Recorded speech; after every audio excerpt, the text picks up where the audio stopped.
তাদের নিরাপত্তায় আমরা আছি, আমরা এইটুকুই বলতে পারি। মানুষের নিরাপত্তার প্রয়োজনে যেটা করার আমরা সেটা করব।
আমরা তাদেরকে বলেছি, যেহেতু তাদের শান্তিপূর্ণ আন্দোলন, আমরা এখানে তাদের নিরাপত্তায় আছি, তারা যাতে জনদুর্ভোগ যাতে সৃষ্টি না হয়, তারাও সেটা আশা করি সেই বিষয়টা তারা খেয়াল করবে না। আমরা তাদেরকে বুঝিয়েছি তাদের আন্দোলনে তাদের নিরাপত্তায় আমরা আছি, আমরা এইটুকুই বলতে পারি, ঠিক আছে না।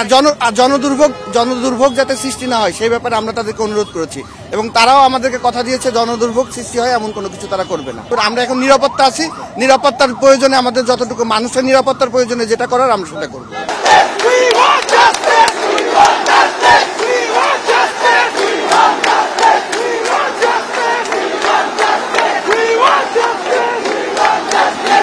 বন্ধ করা যাবে না, আটক করে আন্দোলন বন্ধ করা যাবে না, হামলা করে আন্দোলন বন্ধ করা যাবে না, গুলি দিয়ে আন্দোলন বন্ধ করা যাবে না। ওই বাবা আসবে সেখানে, লড়াই হবে সেখানে, লাঠি দিয়ে আন্দোলন বন্ধ করা যাবে না, গুলি দিয়ে আন্দোলন বন্ধ